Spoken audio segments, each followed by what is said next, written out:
Lagot ka sa Supreme Court. Tuta. Tito Soto pala. Nari-comment kasi dyan, tuta na naman. Pinasasagot siya sa Supreme Court. Ay akala ko ba magaling siya? Sabi pa nga ng iba, mas magaling pa sa abogado si Tito Soto. O ayon dito sa balita ngayon. Breaking! Supreme Court pinasasagot si Tito Soto sa posibleng kasong indirect contempt matapos kumontra sa desisyon sa impeachment ni VP Sara.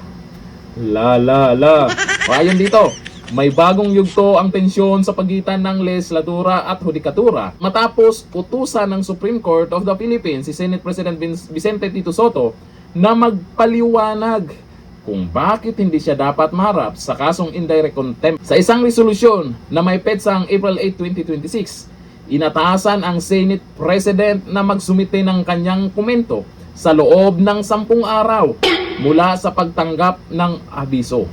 Kaugnay ito ng mga naging payag niya laban sa desisyon ng Korte Suprema hinggil sa impeachment case ni VP Sara Duterte. Ay, magaling yan. Kayang-kaya ni Tito Soto yan. Magaling siya pagdating sa ganyan. Baka maging presidente pa yan. Pinagmulan ng kaso, nag-ugat ang petisyon mula sa grupo ng mga abogado. Kabilang sina Attorney Manuelito Luna, Attorney Ferdinand Topacio, naku, lagot ka, magagaling na abogado talaga to. Attorney Harold Respicio, Attorney Virgilio Garcia, kasama ang negosyanteng si Mary Catherine Diaz Binag. Ayon sa kanilang reklamo, ang mga naging pahayag ni Soto ay undermine public confidence in the judiciary or nakakasira sa tiwala ng publiko sa hudikatura at maituturing hindi angkop na asal mula sa isang mataas na opisyal ng gobyerno. Ipinunto rin nila ang mataas na posisyon ni Soto ay nagpapalawak sa impluensya ng kanyang mga salita na maaaring makasira sa reputasyon ng hudikatura. Dapat naman talaga aksyonan agad ng Supreme Court yan kasi kung ano yung desisyon nila dapat respetuhin, di ba? Kasi hindi lang naman iisang tao lang o iisa ang nagdesisyon diyan. Pinagbobotohan din yan, pinag-uusapan din nila dyan sa Supreme Court. Pero itong nag-iisang Soto, abogado ba to? Pero kung magsalita, mas magaling talaga siya.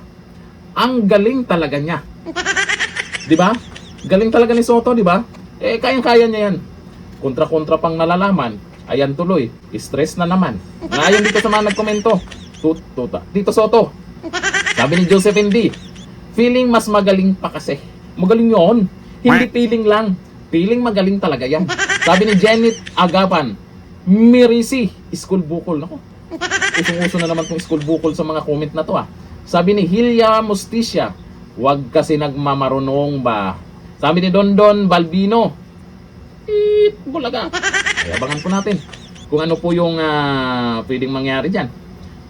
Indirect contempt daw ito Soto, posibleng kasong indirect contempt to matapos kumontra ka. Dapat naman kasi pagdating sa ganyang usapin, kung ano sana, sana sa lahat po ito bilang respeto naman sa Supreme Court. Kung anong maging desisyon, ay hinay-hinay po tayo sa pagkontra, di ba? Lalo na ikaw yung may mataas na posisyon diyan sa Senado. Hanggang kailan kaya?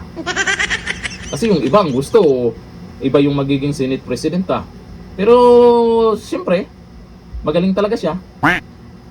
Ang tanong, hanggang kailan ang galing niya?